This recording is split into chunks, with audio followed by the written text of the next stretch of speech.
Hi, my name is John at Luxury Homes Costa Rica, here in Costa Rica. Hi, how are you? Today we're going to talk about seven steps to buy a property in Costa Rica. That is going to be our topic today. So if it's the first time that you are watching us, I'm planning to buy a property in Costa Rica, well, this video is for you. Watch the video because these are very important steps to follow when buying a property in Costa Rica. I'm glad for those ones that that have subscribed already in our channel. Thank you for watching, thank you for following us, and thank you for your support. We're going to continue with 7 steps that I said before.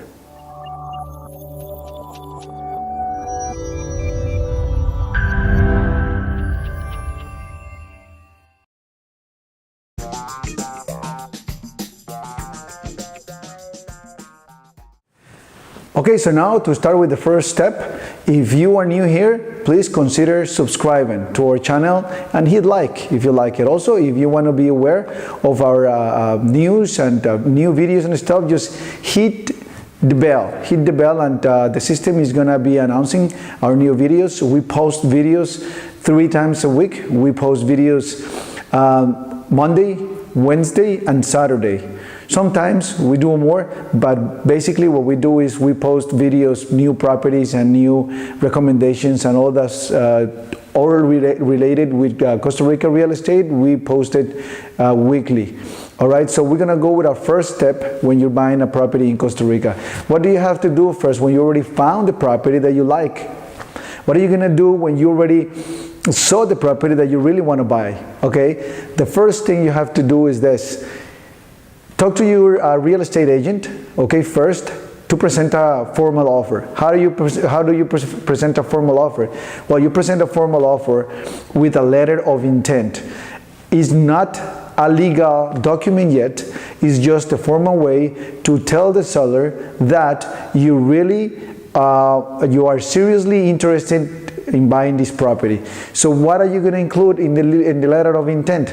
The letter of intent, you're going to put the price that you're offering. Normally I recommend around 10% from the listing price. At this point of the market in Costa Rica, could be between 10 and 15% less, but it's always good that you ask your real estate agent that they can tell you the story about if there is a story about this property. Most properties have been reduced so much that the price of the negotiation margin is not that big, but it's good that if you find out what's going on, how long that property has been on the market, and things like that. What else is going to be in the letter of intent? You're going to put how much money you're going to put down before closing, and also you're going to put there, that is very important, who is going to pay the closing costs. So just for you to know, in Costa Rica, 98% of the times buyer pays closing costs. That could have a different negotiation. It depends, could be another negotiation, but most of the time, as I said, 98% of the people in Costa Rica, or buyers in Costa Rica, they cover the closing costs. So basically those are the things, and also you need to include there the time that you need to close, okay? The time that you need to close could be, if you're buying in cash, I always recommend from 15 to 30 days. If you're buying with a bank, I always recommend 60 to 90 days at maximum. So it's always good to sign a purchase agreement after the letter of intent, that you sign at the time for 60 days with a possible extension to 30 more days. So then you have a lot of space to do all the things with the bank and then be able to close. Also, at this point, you don't need an attorney. For a letter of intent, you don't need to have an attorney. Normally, when people include an attorney in the letter of intent, those things delay the negotiation too much. You're going to need the attorney after all the basic agreements or the basic points have been agreed on with the buyer and seller. Then we can work with the attorney for the rest of the documentation that is going to be a legal paperwork and all that. So for now, just the letter of intent with the basic information of the offer. That's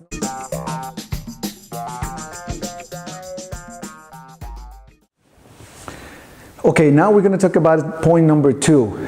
This is about the price. Okay, in Costa Rica, all properties are negotiable in price. So you have to already, I have to inform you that in Costa Rica, I don't know how it is in other countries, but in Costa Rica, all prices are negotiable. So as I said before, in point number 1, try to put an offer around 10% or 15% less, depending on the property, depending on the price, depending on all that. All right. So also, as I said before, asking your real estate agent about the story about this property, if they already know, if they know something about that property, how many times has that property been reduced, or things like that, or if they have received any offers that they know about, and then based on that put an offer based on that. So sometimes could be less, but it depends. But if it's a property that never is being offered yet, they haven't received any formal offers or anything like that, I'll say start like 10-15 less. All right, that's basically all. And the other thing I wanted to say up in this point is, do not change things once you put an offer. If you want to take days before you put the number down and put the offer, take the days. If you want to take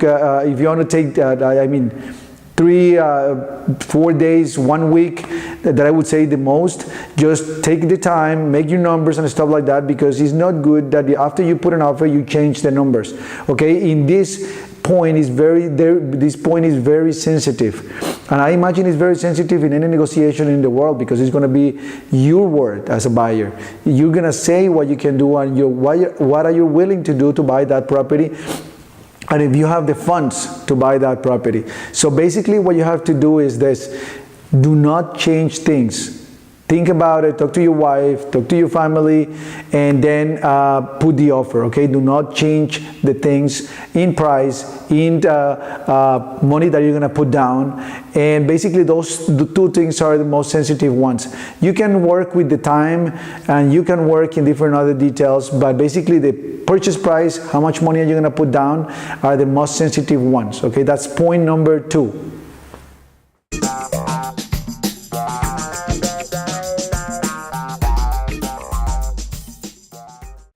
Now we're going to talk about point number 3. Okay, here comes the purchase option. Okay, this is the purchase option that we're going to talk about right now. Purchase option, you can start working on the purchase option once the buyer and seller have reached the basic points that we already described on the letter of intent. Once those points have been reached, then we can go to the much more detailed document, which is going to be already a legal and formal document where you're going to actually be buying the property. At this point, you need the attorney. You need the help of the attorney to draft the purchase and sales agreement, or to check the purchase and sales agreement that your real estate agent is providing, and they have to include all the legal information about this property. They have to put so many clauses talking about delivering the property with all taxes paid, delivering the property with no tenants, in the case that you're buying a property with no tenants. Sometimes people is buying property for investment, and they actually want the property with a tenant. And if you're buying a property with a tenant in it, just make sure you got those details also in the purchase option. The purchase option is going to have the same basic things that we describe when preparing the letter of intent, plus penalties, plus commissions paid, that need to be paid, who's going to pay them. The commission, the real estate commission is paid always in Costa Rica by the seller. So don't worry about that when you are a buyer, okay? But that is got to be in the purchase and sales agreement, okay? All the details, if you're buying the property with owner financing, is got to go there. For example, if you are like renting to own, it's got to go in that document.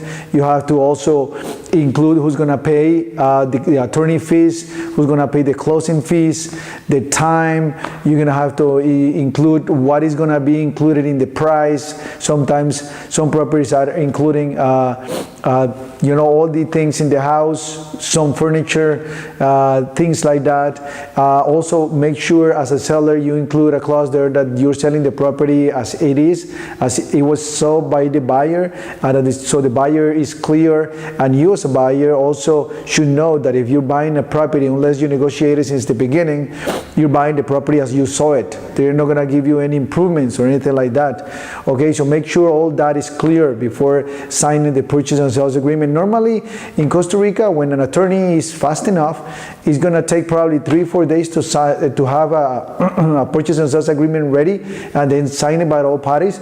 Another question, one question that I always got from people, I mean, now we are in the era of the technology, so purchase and sales agreement can be signed online. Okay, there are different programs that we can recommend that you can use to sign legally documents like purchases agreements and things like that. All right, so there is no need for you guys to meet and then read the papers and then do it, unless you really want it. Both people, you know, both parties want to do that.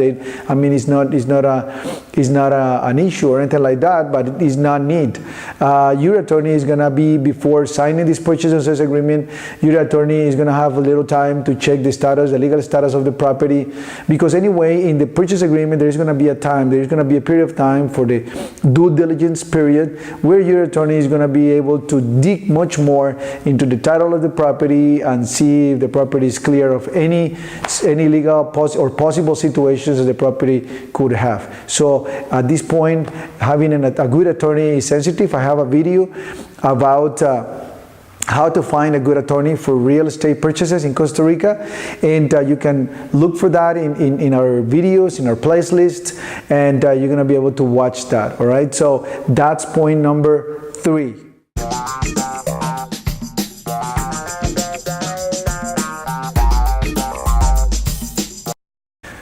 All right, now we're heading to point number 4. Okay, number 4. I receive a lot of questions, and one of them is very sensitive is that if they can buy a property in Costa Rica in cash, all in cash, everything, you know, just cash. So in Costa Rica is a very sensitive country in terms of money laundering and drug cartels and things like that. Costa Rica, because of the location of this country, we are in the middle in South America, so South America, North America is like, you know, like the bridge. So it's very sensitive for those points. So it's not a good recommendation to buy a property in cash, and it's always good to buy properties through banks and things like that. Even though you have the money, you just have your account in the United States, you have your account in other countries, you can just transfer the money from there. And if you're buying a property in Costa Rica in cash, you're not going to be able to use all these corporations or companies that are going to help with the transaction, because they all require a lot of paperwork to make sure or to see where the money is coming from. So it's not a good idea. It could happen, obviously, but it's not recommended. When you're buying a property and you have the cash and you're doing the transaction with the bank, I mean through the bank, using the bank to just pay the money, it's not going to be from one day to another, because some people is saying, like, they call me and they say, I want to buy a property tomorrow, and this and that. It doesn't work that way, obviously. You have to take your time. You have to have your attorney has to check the title of the property, has to check all related with the property. So that is going to take to have the property ready and you be able to buy the property, is going to be like between 15 days and 1 month. So that's basically buying a property in cash. You know, basically that. In Costa Rica, the time frame of selling a property, if the property is well priced, is going to take like from like 1 month up to 1 year, a year and a half. In properties ranging like from 250,000 up to, let's say, 500,000, and things like that. If it's more expensive, it could take more time, but if the property is well and very well priced, it could take less, but it's around that time. So in Costa Rica, buying a property, you as a buyer, you know, even though having the money, as I said before, is going to be 1 month, that I would recommend to make a good purchase and make sure that everything is fine with the property. Okay, so that was point number 4.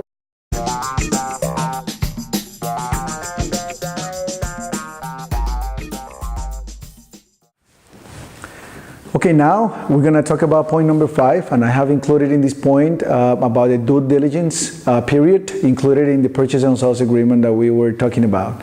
So the due diligence is the period of time where the attorney is going to dig into the title of the property, is going to make sure that the title is all right, it doesn't have any issues, any situations, or like it's being sued, or it's got a legal situation on it. And maybe if there is a mortgage, if there is a process with the mortgage, or things like that. The attorney is going to check about all those details with the National Registry in Costa Rica. Is going to also take time to see the story of the title of that property, and even more if it's a property close to the ocean, if it's a big farm or things like that, or if it's a big development property, then the attorney is going to take the time to check what's going on with that property legally, with the limits of the property and all those type of things. I always recommend that if you're buying a land that is not being built, it's just a land to develop, or a land on the coast where you're going to be building your house or things like that, always before committing in the due diligence time, send the topographer to measure, to make sure all the measurements are correct as they have it in the National Registry. And basically that's what the attorney is going to do. And depending on the property, the due diligence period is going to take, I'll say for residential, from 7 days up to 15 days maximum. But if it's a farm, if it's a development property, it could take much more. It depends on the property, the location, because sometimes they have to go to different other municipalities in other towns and things like that. So basically because of that, they have to, depending on the property, it's going to be the due diligence, but it's going to be checking all the legal stuff about the property before you actually buy the property. So that's very sensitive point. Make sure your attorney is knows, and is experienced in real estate, so they can check everything in detail. If you don't speak Spanish, make sure your attorney is bilingual. Some of my clients, a few ones, they have decided to work with a person that only speaks Spanish, because sometimes it's cheaper. It's not more cheaper, it's just cheaper. It's cheaper. So because it's going to be cheaper, they just don't hire somebody that speaks English. But I will always recommend, try to hire somebody that speaks well English, so they can explain all the legal situations to you, even though it's going to be much more expensive. But remember, you are a foreigner in Costa Rica, and you have to understand everything from a legal point. So that's my recommendation, and that's point number 5.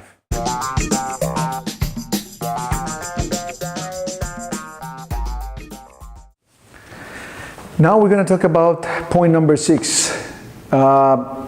I wanted to talk about money. Money is very important for all of us. So when buying a property in Costa Rica, you have to have the money. And if you are a foreigner, you have to make sure you have the money available to buy this property. And even if you are a foreigner living in Costa Rica, or if you are a person that from Costa Rica wants to buy a property here, just obviously you have to make sure you have the funds, you have the availability to the money. If you're buying the property through a bank, make sure you talk to the bank first, and they do a pre-selection and pre-approval, or they don't call it here in Costa Rica pre-approval, but they can pre-qualify you for a certain amount of money. So if you're planning to buy a property in the range of $500,000, make sure you give all this information to the possible bank you're going to be working with, so they can tell you if you're going to maybe be able to get the loan with them or not. Check all the requirements that they have. All the banks have different requirements, so make sure if you like 2 or 3 banks here in Costa Rica and you're able to get a loan in Costa Rica, make sure you check the requirements that they have, and before you actually even before you start looking for the property. Because if you have in your mind the $500,000 range, and then you're not going to be able to get that, but you're going to be able to buy a property that is in the range of $300,000, then you don't waste your time or other people's time buying properties that looking at properties that you're going to be able to buy. So that's my recommendation. And make sure if you have the money in cash, make sure if you're from another country that you have the funds ready to buy the property.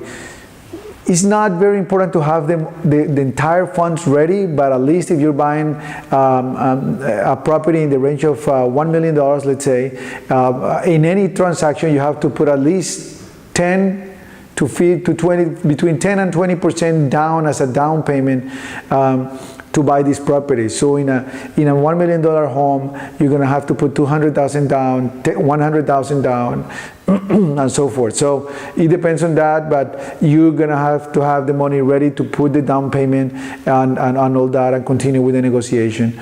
As I said in our previous points, that you're going to have probably 15, 30 days to close if it's a cash deal, and if it's a bank situation, then you're going to have 60 to maximum 90 days, but still you're going to have to put some money down. In Costa Rica, the banks loan like around 80% of the value of the property, and sometimes a little more, but the standard is 80% the bank is going to give you. So you have to have in your pocket 20% of the money to put down, okay? Basically, that's this point number 6.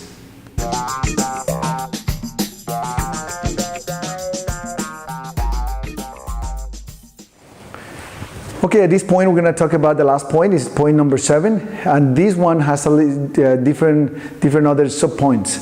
Okay, so I want to say that these are very important things. So you have to know that the attorney fees, including taxes, including